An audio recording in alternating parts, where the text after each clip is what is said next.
Assalamu alaikum. Welcome to my channel BSN Generic for All. So today we are going to discuss antiviral drugs. Let's start the lecture. So antiviral drugs की pharmacology आज हम पढ़ने जा रहे हैं. Objectives ये सारे हम कवर करेंगे. Viruses overview. पहले समझते हैं कि वायरसेस जो है वो होती क्या है, यानी कि वायरस जो है ये क्या है. सो वायरस जो है ये ऑब्लिगेट इंट्रासेलुलर पैरासाइट है. ऑब्लिगेट इंट्रासेलुलर पैरासाइट का क्या मतलब होता है कि ऑब्लिगेट इंट्रासेलुलर पैरासाइट हम कहते हैं कि ये सिर्फ लिविंग होस्ट में ही जाके रेप्लिकेट हो सकता है, यानी कि इसकी रेप्लिकेशन जो है ये इंट्रासेलुलर जो है, यानी कि जब लिविंग होस्ट है यानी कि जो होस्ट होता है उसकी सेल के अंदर जाकर ही ये रेप्लिकेट कर सकता है.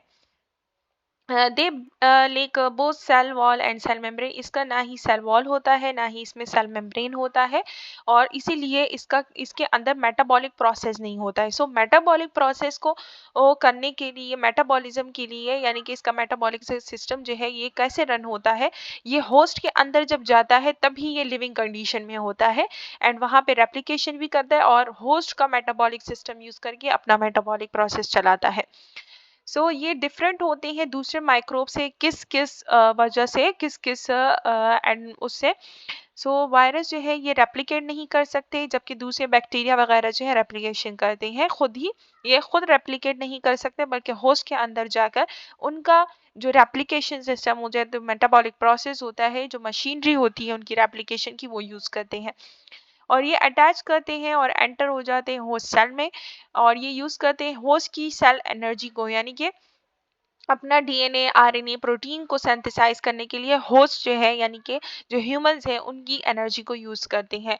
वायरसेस जो है ये डिफिकल्ट होते हैं to kill because they live inside the cell. ये सेल के अंदर रहते हैं, लिविंग इंट्रासेलुलर पैरासाइट है, जिसकी वजह से इन्हें खत्म करना जो है, किल करना बहुत ज्यादा मुश्किल हो जाता है. एनी ड्रग जो कि किल करती है वायरस को, उसे वो ऑल्सो किल करती है सेल, यानी कि होस्ट के जिस सेल के अंदर वायरस है, तो अगर हम कोई एंटीवायरल ड्रग ले रहे हैं तो वो ना सिर्फ उस वायरस को इनहिबिट करेगा, जस्ट लाइक दैट ये एक होस्ट सेल है, इसके अंदर वायरस है. सो अगर कोई एंटीवायरल ड्रग आ रही है इस पे एक्ट करने के लिए, इसे खत्म करने के लिए, सो वो इस पूरे सेल को भी खत्म करेगा इस वायरस के साथ. Then this is the diagram. Diagram से समझते हैं कि ये एक वायरस है, यानी कि सॉरी एक होस्ट सेल है एंड ये एक वायरस है. सो फर्स्ट स्टेप में क्या है, अटैचमेंट होती है टू द होस्ट सेल के साथ. पहले ये अटैच हो जाता है इसके होस्ट के सेल मेम्ब्रेन के साथ, अटैच हो गया है. Uncoating of virus and entry of viral nucleic acid into the host cell nucleus. फिर क्या करता है कि एंडोसाइटोसिस की मदद से ये होस्ट के सेल के अंदर चला जाता है एंड यहाँ पे इसकी अनकोटिंग होती है.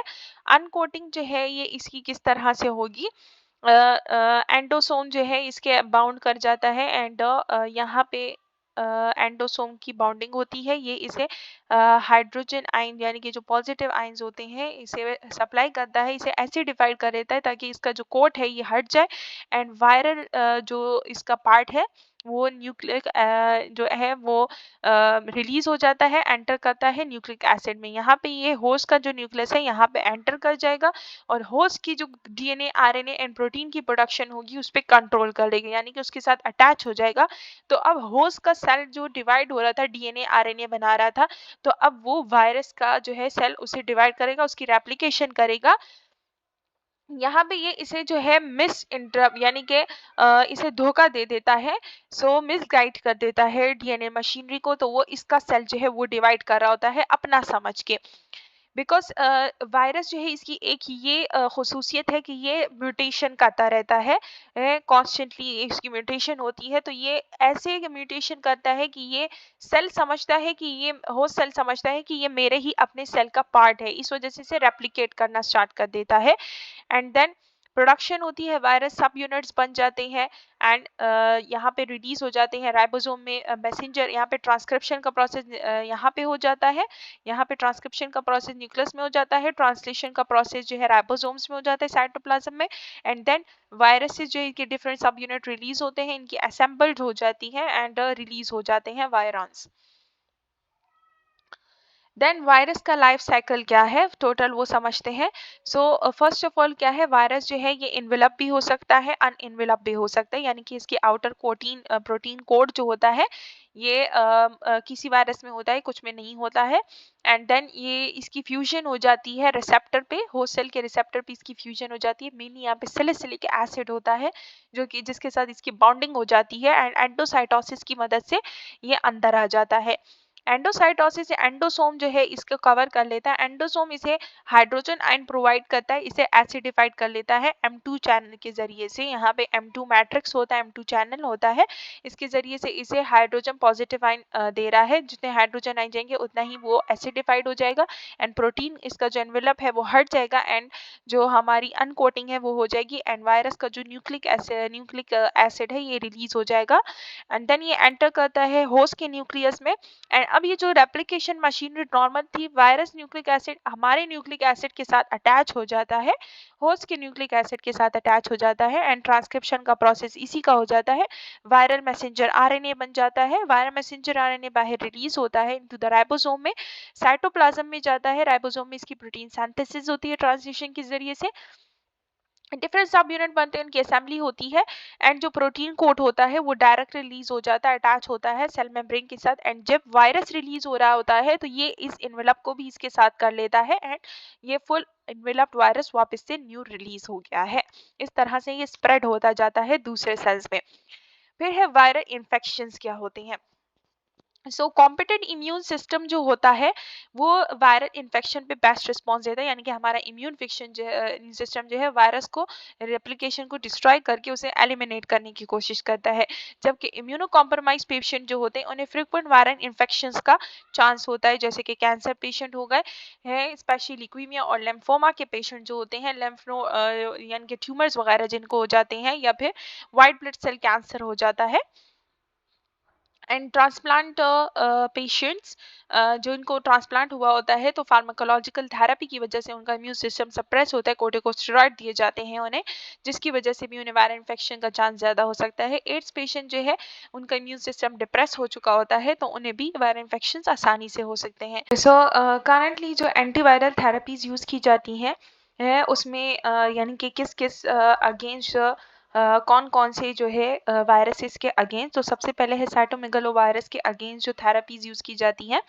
साइटोमेगालो वायरस जो है ये इन्वेलप्ड और डबल स्ट्रैंडेड डीएनए वायरस है। ये आपने हर एक वायरस का याद रखना है कि ये इन्वेलप्ड है या अनइन्वेलप्ड की कैटेगरी में आता है, या फिर इसका जो डीएनए है वो सिंगल स्ट्रैंडेड डीएनए है या डबल स्ट्रैंडेड है, या फिर अगर आरएनए है तो वो किस तरह है। सो डबल स्ट्रैंडेड डीएनए होता है वायरस है। हेपेटाइटिस वायरस जो है ये अनइन्वेलप्ड है, ओनली अनइन्वेलप्ड वायरस हेपेटाइटिस वायरस यहाँ पे मौजूद है। एंड आरएनए वायरस अनइन्वेलप्ड होता है और इसमें ये आरएनए कंटेनिंग वायरस है। एंड फिर है हर्पिस सिम्प्लेक्स वायरस जो है ये इन्वेलप्ड है and double stranded DNA virus है। ह्यूमन इम्यूनोडिफिशियंसी वायरस जो है ये enveloped and 2 single stranded RNA होते हैं। एंड इन्फ्लुएंजा वायरस जो है ये फ्लू जो कॉज करता है ये enveloped and single stranded RNA है। रिस्पायरेटरी साइकेंशियल वायरस जो है ये इन्वेलप्ड है एंड सिंगल स्ट्रैंडेड आरएनए है। देन एंटीवायरल ड्रग्स जो है वायरसेस जो है इनका ना ही सेल वॉल होता है, का कोई सेल वॉल नहीं होता एंड ये न्यूक्लिक एसिड के कंपोनेंट से बना हुआ होता है। वायरसेस जो है ये कंटेन करते हैं एनवेलप होता है जो कि एंटीजेनिक होता है इन नेचर में, यानी कि एंटीजन की तरह काम करता है। वायरसेस जो है ये ऑब्लिगेट इंट्रासेलुलर पैरासाइट है, यानी कि पैरासाइट लिविंग होस्ट के जो है सेल के अंदर जाके रेप्लिकेट करते हैं और इनकी मेटाबॉलिक मशीनरी अपनी नहीं होती बल्कि ये होस्ट के एंजाइम्स यूज करते हैं रेप्लिकेशन के लिए, अपने डीएनए आरएनए प्रोटीन सिंथेसाइज करने के लिए। कुछ वायरसेस जो है ये मल्टीप्लाई हो जाते हैं साइटोप्लाज्म में और कुछ जो है वो न्यूक्लियस में मल्टीप्लाई होते हैं। सो मल्टीप्लिकेशन दोनों साइटोप्लाज्म एंड न्यूक्लियस दोनों में होगी। मोस्ट मल्टीप्लिकेशन जो है ये डायग्नोस से पहले ही हो जाती है, यानी कि रेप्लिकेट करना वो स्टार्ट कर देता है। एंटीवायरल ड्रग्स जो हैं at this late symptomatic stage of the viral infection, जब सिम्प्टोमेटिक स्टेज आ जाता है वायरल इन्फेक्शन का, तब हम ड्रग एडमिनिस्टर करते हैं जो कि ब्लॉक करता है वायरल रेप्लिकेशन को, लेकिन उसकी फिर लिमिटेड इफेक्टिवनेस होती है। यानी कि जब वायरस जो है उसकी रेप्लिकेशन स्टार्ट होने से पहले अगर हम ड्रग दे दें तो वो ज़्यादा इफेक्टिव काम करेगा बजाय इसके कि अगर हम बाद में दें। देन इंटरफेरॉन्स, इंटरफेरॉन जो है ये रिलीज होते हैं by host in response to viral invasion and act to prevent the replication of the particular virus. Interferon जो है ये नेचुरल प्रोटीन्स होते हैं जो कि हमारे होस्ट सेल जो है ये in response to viral invasion, यानी कि जब वायरल इन्फेक्शन हो जाता है तो हमारा जो होस्ट सेल होता है वो जब देख लेता है कि वायरस आ गया है, सो वो बॉडी को अलार्म करने के लिए, यानी कि बॉडी को बताने के लिए, उसे मैसेज देने के लिए इंटरफेरॉन प्रोटीन्स रिलीज करता है ताकि रेप्लिकेशन भी ना हो, तो वो उस वायरस को भी ख़त्म करने की कोशिश करते हैं एंड बॉडी को जो है वो स्टिमुलेंट भी करते हैं, स्टिमुलेट करते हैं कि वायरस आ गया है एंड इसके खिलाफ बॉडी फिर एक्शन शो करे। कुछ इंटरफेरॉन जो हैं ये जेनेटिकली भी इंजीनियर्ड अभी किए जाते हैं ताकि वो पार्टिकुलर वायरल इन्फेक्शन के अगेंस्ट यूज़ किए जाएं, यानी कि सिंथेटिकली बनाए जाते हैं जेनेटिकल इंजीनियर से। एंटीवायरल ड्रग्स, एंटीवायरल ड्रग्स जो हैं एंड मेनी एंटीवायरल ड्रग्स जो हैं ये प्यूरिन और पायरामीडिन एनालॉग्स होते हैं, बिकॉज वायरस जो है ये जब रेप्लिकेट करते हैं, इनका डीएनए जो रेप्लिकेट करता है, जो कि हम बैक्टीरिया वाले चैप्टर में डिस्कस कर चुके थे एंटीबायोटिक्स में, कि इसकी रेप्लिकेशन जो है डीएनए की रेप्लिकेशन के लिए हमें जो है प्यूरिन एंड पायरामिडीन न्यूक्लियोटाइड्स की ज़रूरत होती है। न्यूक्लियोटाइड की बेसिस हैं प्यूरिन एंड पायरामिडीन्स है। प्यूरिन में जो है एडेनिन एंड गैवानिन आ जाता है एंड पायरामिडीन्स में साइटोसिन, थायमिन एंड यूरेसिल आता है। सो जब तक कि इसके बेसिस मौजूद नहीं होंगे डीएनए रेप्लिकेट नहीं कर सकेगा। मैनी एंटीवायरल, तो अगर हमने एंटीवायरल ड्रग इसके एनालॉग्स बना लिए हैं, सो अगर प्यूरिन एंड पैरामीडीन एनालॉग बन जाएंगे तो वो वायरस जो है वो रेप्लिकेट नहीं कर पाएगा। बहुत से एंटीवायरल ड्रग जो है ये प्रो ड्रग्स होते हैं, यानी कि इनएक्टिव फॉर्म में होते हैं। इसे एक्टिव करने के लिए फोस्फोराइलेशन की ज़रूरत होती है। वायरल या सेलुलर एंजाइम इसको फोस्फोराइलेट करता है, यानी कि इसे एक्टिव फॉर्म में कन्वर्ट करता है।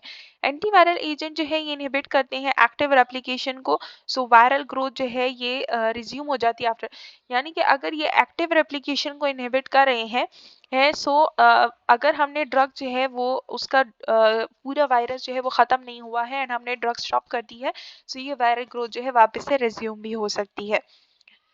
देन की characteristic of antiviral drugs, antiviral drug के क्या क्या कैरेक्टरिस्टिक है। सो यानी कि हम किस वजह से ये यूज़ करते हैं फॉर वायरस को ख़त्म करने के लिए, बिकॉज ये वायरस सेल में एंटर कर सकता है एंड वायरस को ख़त्म कर सकता है। ये वायरल के न्यूक्लिक एसिड सिंथेसिस के साथ इंटरफेयर करता है, यानी कि उसकी डीएनए सिंथेसिस नहीं होने देता। कुछ ड्रग्स जो है वो इंटरफेयर करते हैं with ability of virus to bind to cell, यानी कि कुछ ऐसे ड्रग हैं जो कि वायरस को सेल के साथ बाइंड ही नहीं होने देते, यानी कि फर्स्ट स्टेप पे ही उसे रोकने की कोशिश करते हैं।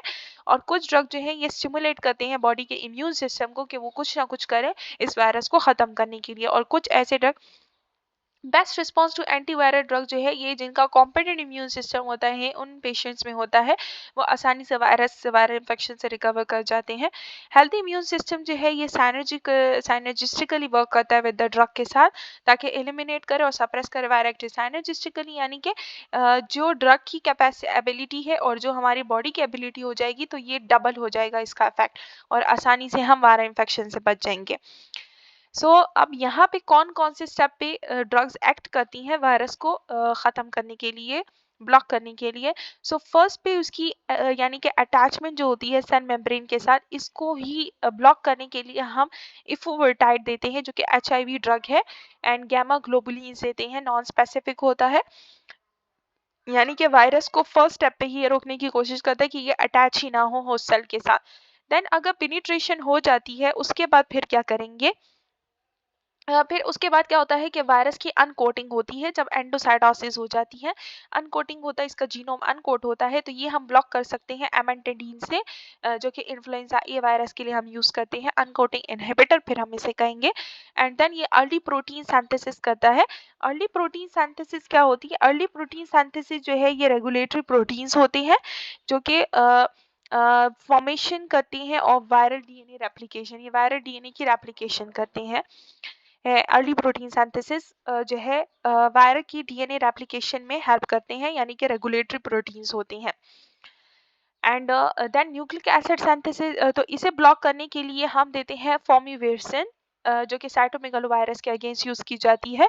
एंड न्यूक्लिक एसिड को सिंथेसाइज यानी कि इसका डीएनए आरएनए ट्रांसक्रिप्शन ट्रांसलेशन पे रोकने के लिए हम ब्लॉक करेंगे, प्यूरिन पैरामीडीन एनालॉग्स देंगे, रिवर्स ट्रांसक्रिप्टेज इनहिबिटर्स देंगे। And then late protein synthesis क्या होता है?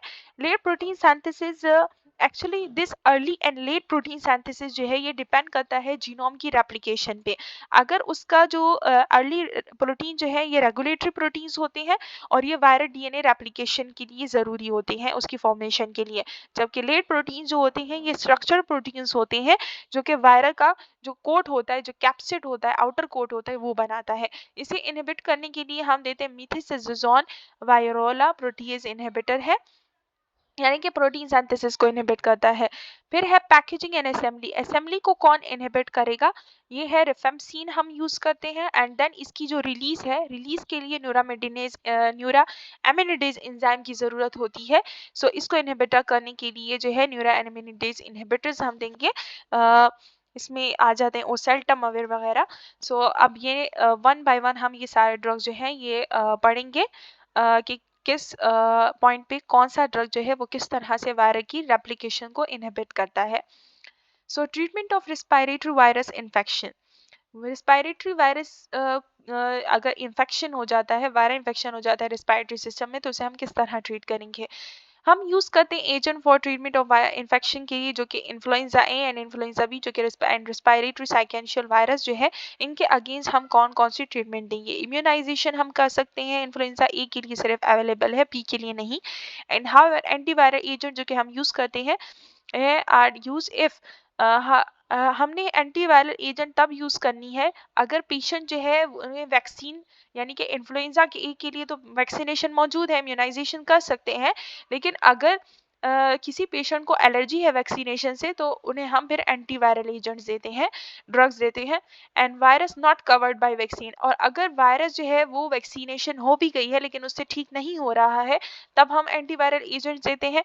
एंड देन अनवैक्सीनेटेड इंडिविजुअल जो कि हु आर एट रिस्क, यानी कि अगर वैक्सीनेशन नहीं हुई है, उन्होंने वायरस का इन्फेक्शन हो गया है और रिस्क पे है वायरस इन्फेक्शन के, तो उन्हें भी हम दे सकते हैं। ये आपने याद रख लेना है इसका प्रोटोकॉल कि हमने किस पेशेंट को देना है।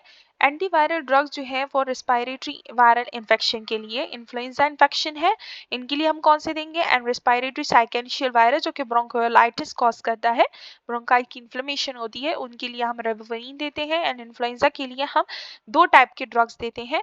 फर्स्ट वाला जो है वो है अनकोटिंग इनहिबिटर, यानी कि इसको इनकी अनकोटिंग नहीं होने देते, जीनोम जो इसका आउटर कैप्सिड है, इन्वेलप्ड है, उससे इसका जो जीनोम है उसे रिलीज नहीं होने देते। उसमें आती है रिमेंटेडिन एंड एमेंटेडिन। एंड न्यूरामिनिडेज इनहिबिटर जो है, जो कि लास्ट में इसकी जो रिलीज है, जो वायरस बन जाता है न्यूली फॉर्म्ड और सेल से रिलीज होता है दूसरे सेल्स को इन्फेक्ट करने के लिए, तो उस एंजाइम को जो इनहिबिट करते हैं, तो उसमें आता है ओसेल्टामाविर एंड ज़नामाविर। रिस्पायरेटरी साइकेंशियल वायरस ब्रोंकोलाइटिस जो कॉज करता है, उसके लिए हम रिबाविरिन देते हैं। एंड रिबाविरिन जो है हेपेटाइटिस सी में भी दी जाती है। सो न्यूरामिनिडेज इनहिबिटर जो है ये कौन सी ड्रग्स आती हैं इसमें? ओसेल्टामाविर एंड ज़नामाविर आती है, ये दो इंपॉर्टेंट ड्रग्स हैं इसमें। ये प्रिवेंट करती है रिलीज ऑफ न्यू वायरसेस, यानी कि ताकि न्यू वायरसेस जो है वो लास्ट में रिलीज ना हो, जैसे कि हमने ऊपर वाला साइकिल पढ़ लिया है उसका जो लास्ट स्टेप था।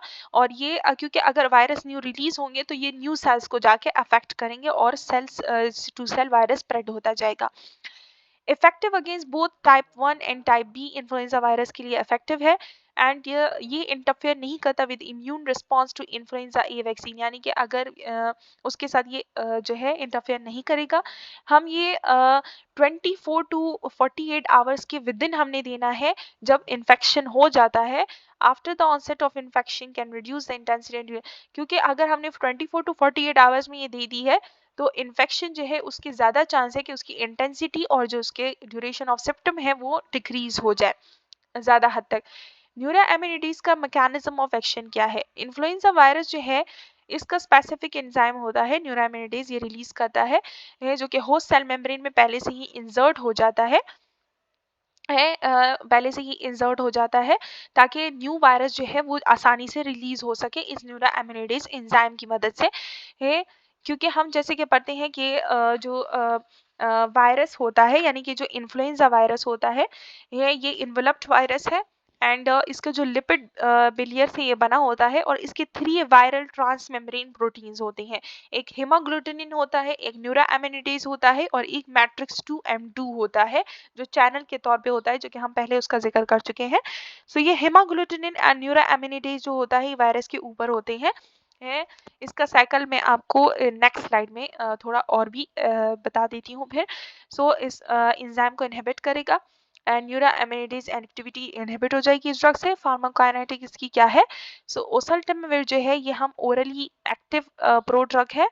सो ओरली हम ये ले सकते हैं, टैमीफ्लू के नाम से आती है, एंजानामेविर रिलैंजा के नाम से आती है और ये ओरली एक्टिव नहीं है, ये हम इनहेल या इंट्रानेजली लेते हैं। ये आपने याद रख लेना है एग्जाम्स के लिए। एंड बोथ ड्रग्स जो है ये अनचेंजली यूरिन में एक्सक्रीट हो जाते हैं। न्यूरोएमिनेटेज इनहिबिटर के एडवर्स इफेक्ट कौन से हैं? सो ओसल्टामाविर जो है इससे गैस्ट्रोइंटेस्टाइनल डिस्कम्फर्ट एंड नौशिया होता है। ज़ैनामाविर से इरिटेशन होती है रेस्पिरेटरी ट्रैक की और ये हम एस्थमा एंड सीओपीडी में नहीं दे सकते बिकॉज ब्रोंकोस्पाज्म कॉज करता है एंड रेजिस्टेंस तब कॉज होगी इस ड्रग पे अगर न्यूरोएमिनेडेज जो है यानी कि वायरस जो है वो म्यूटेशन कॉज कर, न्यूरोएमिनेडेज एंजाइम जो है ये म्यूटेशन कॉज कर ले यानी कि अपनी जो पहचान है वो चेंज कर ले। जैसे कि मैंने आपको पहले कहा कि वायरस की एक ये खासियत है कि वो म्यूटेशन कॉज करता है जिसकी वजह से वो आसानी से ख़त्म नहीं हो सकते। सो इनहिबिटर ऑफ वायरल अनकोटिंग। अब वायरल को जो है अनकोटिंग से किस तरह से इनहिबिट करेंगे उसके लिए भी 2 ड्रग्स हैं इम्पॉर्टेंट, एमेंटिडीन एंड रिमेंटिडीन्स। ये थेराप्यूटिक इसका तो थेराप्यूटिक स्पेक्ट्रम होता है, ये लिमिटेड होता है टू इन्फ्लुएंजा ए इन्फेक्शन यानी कि ये हम सिर्फ इन्फ्लुएंजा ए इन्फेक्शन के लिए यूज़ कर सकते हैं एंड इफेक्टिव होता है यानी कि ट्रीटमेंट के लिए भी हम यूज़ कर सकते हैं एंड प्रिवेंशन के लिए भी। ट्रीटमेंट जो है ये पार्टिकुलर यूज़फुल होता है हाई रिस्क पेशेंट में हम ट्रीटमेंट के लिए यूज़ करते हैं जो वैक्सीनेटेड ना हुए हों और या फिर एपिडेमिक में यानी कि एपिडेमिक एरिया में हो और एपिडेमिक हम कहते हैं कि लार्ज पॉपुलेशन को अगर कोई डिजीज अफेक्ट कर लेती है सो उसे हम एपिडेमिक कहते हैं। अगर कोई पेशेंट जो है वो एपिडेमिक एरिया में रह रहा है और वहाँ पे उसे एपिडेमिक की वजह से ये हो गया है या कहीं से ट्रैवल करके गया है सो उन पेशेंट्स में हम दे सकते हैं। एमेंटेडिन जो है ये इफेक्टिव होती है in the treatment of some Parkinson disease के पेशेंट्स में भी ये अफेक्टेड होती है। पार्किंसन डिजीज जो है ये बेसिकली ब्रेन डिसऑर्डर है जिसमें ब्रेन डिसऑर्डर है जिसमें अनइंटेंडेड मूवमेंट्स होती हैं यानी कि शेकिंग, स्टिफनिंग यानी कि हाथ पांव जो है वो मोटर जो फंक्शंस होते हैं वो रिड्यूस हो जाते हैं एंड इसमें जो है मेनली कोऑर्डिनेशन एंड बैलेंस जो है उसमें डिफिकल्टी होती है तो उसमें भी हम यूज़ कर सकते हैं। ये इंपॉर्टेंट पॉइंट है कि एमेंटिडीन जो है हम पार्किंसन में यूज़ करते हैं तो ये एग्जाम्स के लिए याद करना ज़रूरी है।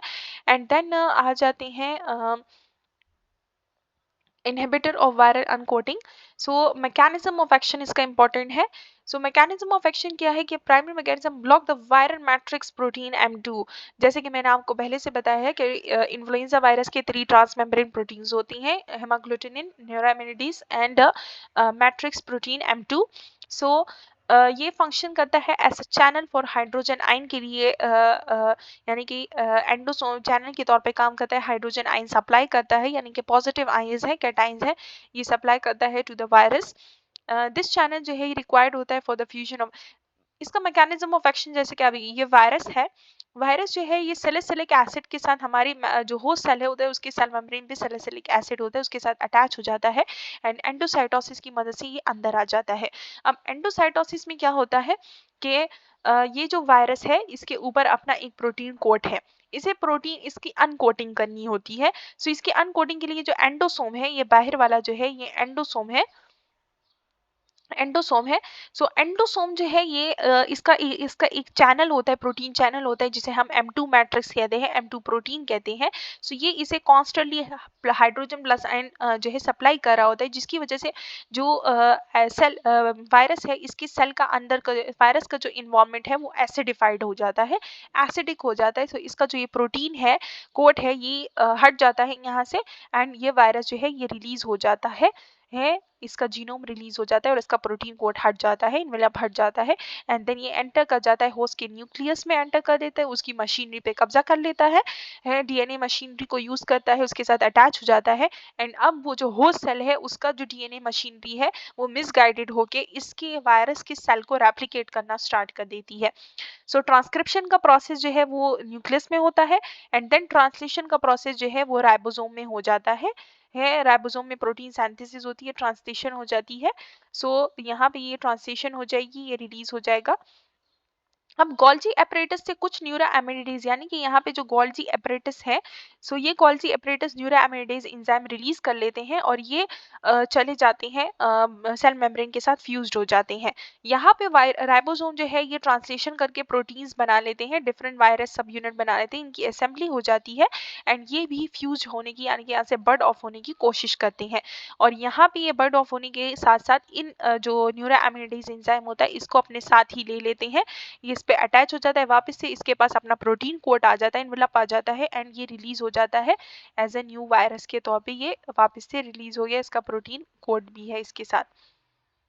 सो ये न्यूरोएमिनिडेज एंजाइम ने इसकी मदद कर ली रिलीज होने में एंड यहाँ पे जो सैलिसिलिक एसिड होंगे उसे भी अपने साथ हटा ले जाता है, जिसकी वजह से ये आसानी से दूसरे सेल को इन्फेक्ट कर सकता है।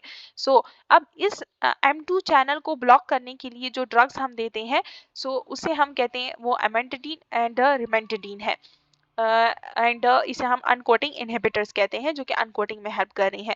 सो ये चैनल जो है ये फ्यूजन करता है वायरल मेम्ब्रेन की with the cell membrane of the host के साथ, जो कि अल्टीमेटली फॉर्म करता है एंडोसोम्स बन जाते हैं एंड ये ड्रग जो है ये इंटरफेयर न्यू वायरस जो है उसको रिलीज होने भी नहीं देता। सो इनके ये तीन मैकेनिज्म ऑफ एक्शन हो गए and inhibitor of viral uncoating, इसकी फार्माकाइनेटिक क्या है, फार्माकाइनेटिक ओरली ये एब्जॉर्ब्ड होते हैं वेल।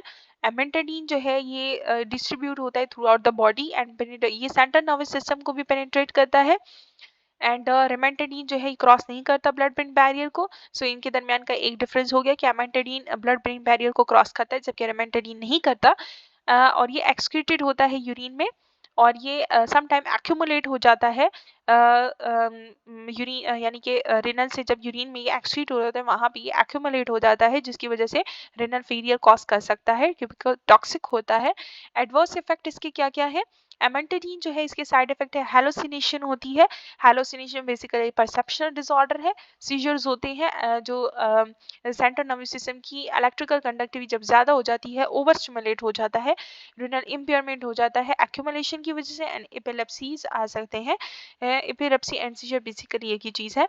वो ड्रग्स जो है ये हम यूज़ करते हैं कॉशियस इन प्रेग्नेंट वुमेन में ये कॉन्ट्राइंडिकेटेड यानी कि उसमें हमने ध्यान से यूज़ करना है एंड इन नर्सिंग मदर्स में बिकॉज ये एम्ब्रोटॉक्सिक है यानी कि फीटस में अगर प्रेग्नेंट वुमेन को देंगे तो फीटस को डैमेज एम्ब्रियो को डैमेज कर सकती है यानी कि उसके टॉक्सिक हो सकती है एंड टेट्राजोजेनिक एनिमल स्टडीज यानी कि डेवलपमेंटल जो एबनॉर्मेलिटीज आती हैं तो वो आ सकती हैं फिर फीटस में। And then respiratory syncytial virus ribavirin जिसके लिए हम यूज़ करते हैं। सो रिबाविरिन जो है जैसे वायरोजेला के नाम से आती है ये सिंथेटिक ग्वानिन एनालॉग है। अब ये पैरामिडीन यानी कि जो बेसिस हैं न्यूक्लियोटाइड्स के उनके एनालॉग्स बनाए गए हैं बिकॉज ये जो है प्रोटीन सिंथेसिस में हेल्प करता है तो प्रोटीन सिंथेसिस को इनहिबिट करने के लिए फिर हम इनके एनालॉग्स देते हैं रिबाविरिन बिकॉज प्रोटीन सिंथेसिस के लिए न्यूक्लियोटाइड्स की जरूरत होगी। देन रिबाविरिन जो है ये ट्राइबाविरिन के नाम से भी आती है एंड एंटीवायरल मेडिकेशन है जो कि हम RSV यानी कि रेस्पिरेटरी सिंकेशियल वायरस के लिए यूज करते हैं, हेपेटाइटिस C के लिए यूज करते हैं, ये दोनों आपने जरूर याद रखने हैं एंड ये हम इन्फेंट्स एंड यंग चिल्ड्रन को ट्रीट करने के यूज करते हैं जो कि RSV इन्फेक्शन से अफेक्टेड हो एंड ये क्रोनिक हेपेटाइटिस C इन्फेक्शन में हम यूज कर सकते हैं in combination with peg interferon के साथ हम कॉम्बिनेशन में हम यूज कर सकते हैं पेग इंटरफेरॉन 2B और 2A जो है। सो रिबाविरिन जो है ये किस तरह एक्ट करता है, फर्स्टली ये कन्वर्ट हो जाएगा एडिनोसिन काइनेज की मदद से इनटू एक्टिव फॉर्म में। रिबाविरिन ट्राइफॉस्फेट इसका एक्टिव फॉर्म है।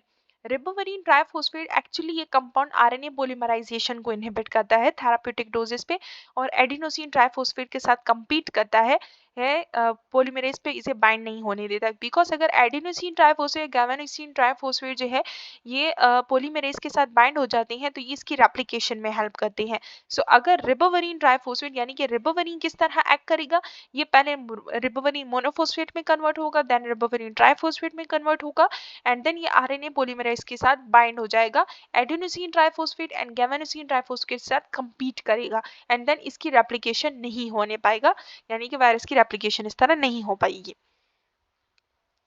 देन रेबोवरिन जो है इसकी फार्माकाइनेटिक डिस्ट्रीब्यूशन होती है ऑल बॉडी टिश्यूज में एक्सेप्ट सेंट्रल नर्वस सिस्टम, यानी कि ब्लड ब्रेन बैरियर को ये क्रॉस नहीं कर सकता। एंड एडमिनिस्ट्रेशन हम ओरल आईवी इनहेलेशन में दे सकते हैं। आरएसवी वायरस में एडवर्स इफेक्ट इसके क्या है, बिलिरुबिन एलिवेटेड हो जाता है इससे, मेटाबॉलिज्म बिकॉज इसके मेटाबॉलिज्म जो है वो लिवर में होती है एंड एक्सक्रीशन जो है वो यूरिन में होती है, तो लिवर में मेटाबॉलिज्म की वजह से बिलिरुबिन का लेवल हाई हो जाता है, एनीमिया हो सकता है, लेक ऑफ आरबीसीज हो सकती है, जॉन्डिस हो सकता है, और ये हम प्रेगनेंसी में एडवाइस नहीं करते, बिकॉज अगर कोई पेशेंट रिबोवरिन ले रहा है तो उसे बर्थ कंट्रोल की एडवाइस दी जाती है कि एटलीस्ट 7 मंथ्स तक आफ्टर एंड ड्यूरिंग यूज, यानी कि इसके यूज के बाद भी 7 मंथ्स तक जो है वो बर्थ कंट्रोल जो है वो रिकमेंड किया जाता है, यानी कि वो कंसीव ना करें 7th मंथ तक after the treatment. Therapeutic uses क्या है इसके, रेबोवरिन जो है ये ड्रग ऑफ चॉइस होती है for RSV bronchiolitis and pneumonia के लिए हॉस्पिटलाइज चिल्ड्रन में, एंड गिवन बाय एरोसोल यानी कि नेजल इनहेलेशन से दी जाती है ये। And then antiviral agents for herpes and cytomegalovirus. herpes and cytomegalovirus के लिए कौन से एंटीवायरल एजेंट्स दिए जाते हैं है, ये एजेंट जो है हम यूज करते हैं फॉर इन्फेक्शन के लिए जो कि कॉज होता है या तो हर्पिस वायरस से कॉज होता है। हर्पिस वायरस कौन कौन सी डिजीज कॉज कर सकता है, कोल्ड सोर्स हो सकते हैं इससे, कोल्ड सोर्स को हम बेसिकली जो है ये माउथ में भी हो सकते हैं एंड जीनिटल एरिया में भी हो सकते हैं। इंसेफेलाइटिस कॉज करता है, इन्फ्लेमेशन होती है ब्रेन की, मेनिंजियल लेयर जो है ब्रेन जो है उसके टिश्यू जब इन्फ्लेम्ड हो जाते हैं, एंड देन शिंगल्स VZV में हम यूज कर सकते हैं, शिंगल में हम यूज कर सकते हैं एंड जेनिटल इन्फेक्शंस में हम यूज कर सकते हैं। साइटोमेगालोवायरस जो है ये इन्फेक्शन कॉज करता है आइज में, रेस्पिरेटरी ट्रैक्ट में एंड लिवर में, इसके अगेंस्ट हम यूज करते हैं ये ड्रग्स। तो एंटी हर्पिस एजेंट्स जो हैं वो कौन कौन से हैं, एसाइक्लोविर वेलासाइक्लोविर, एक्चुअली जो है ये प्रो ड्रग है, यानी कि वेलासाइक्लोविर दी जाती है, ये प्रो ड्रग है एंड देन एक्टिव एसाइक्लोविर में कन्वर्ट हो जाती है। देन फैम्सिक्लोविर एंड बेंसिक्लोविर ये भी एक ही ड्रग है, ये फैम्सिक्लोविर प्रो ड्रग है जो कि कन्वर्ट हो जाती है इनटू पेंसिक्लोविर में एक्टिव ड्रग में। सो ये इसमें कन्वर्ट होगी एंड ये जो है ये इसमें कन्वर्ट होगी। देन गैंसिक्लोविर एंड सीडोफोविर होता है, सीडोफोविर जो है ये प्रो ड्रग है एंड देन ये कन्वर्ट होता है गैंसिक्लोविर एक्टिव ड्रग में। देन फोस्कारनेट है, फोस्कारनेट दी जाती है एंड ट्राइफ्लोरिडीन एंड वेडराबीन दी जाती है। सो ये सारे एंटी हर्पिस एजेंट्स हैं जो कि हम यूज करते हैं एंड बेसिकली शिंगल्स जो है यहाँ पे जो हर्पिस वायरस से कॉज होता है, ये पेनफुल इची रैशेस होती हैं जो कि फेस एंड बॉडी पे अपेयर हो जाते हैं, पेनफुल इची रैशेस होते हैं जो कि बॉडी पे अपेयर होते हैं। देन आते हैं एंटी हर्पिस एजेंट्स पे, एंटी हर्पिस ड्रग्स है फैम्सिक्लोविर ये सारे दिखाए गए हैं and anti herpes virus agent. So aciclovir and congeners की बात करते हैं। सो एसाइक्लोविर एंड कंजेनर्स, सो ये सारे जो है गैवानिन न्यूक्लियोसाइड एनालॉग्स हैं, ये एमसीक्यूज में आ सकता है, ये इसकी जो एनालॉग्स हैं ये याद रखने हैं कि कौन सी ड्रग जो है वो गैवानिन का एनालॉग है, कौन सा एड्रेनोसिन का एनालॉग है, सो ये सारे याद रखने हैं।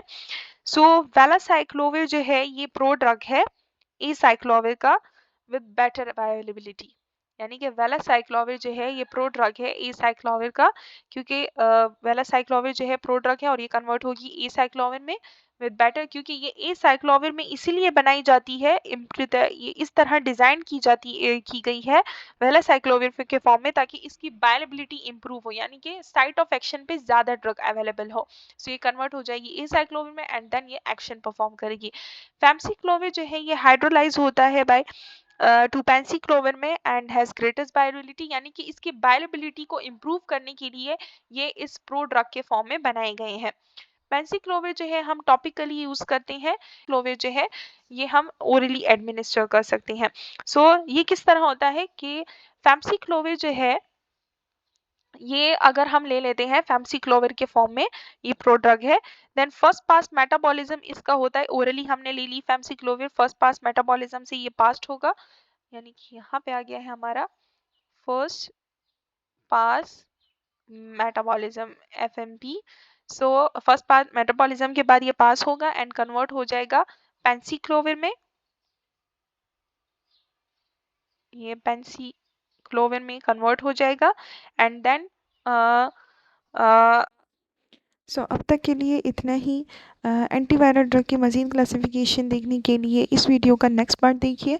वीडियो ज़्यादा लंबी हो जाने की वजह से हमने वीडियो को 2 पार्ट्स में डिवाइड कर दिया गया है। सो दिए गए लिंक में क्लिक करें और एंटीवायरल ड्रग्स का दूसरा पार्ट आप देख सकते हैं। सो अगर आपको वीडियो पसंद आई तो लाइक, सब्सक्राइब और शेयर करना मत भूलिएगा। Thank you. अल्लाह हाफ़िज़।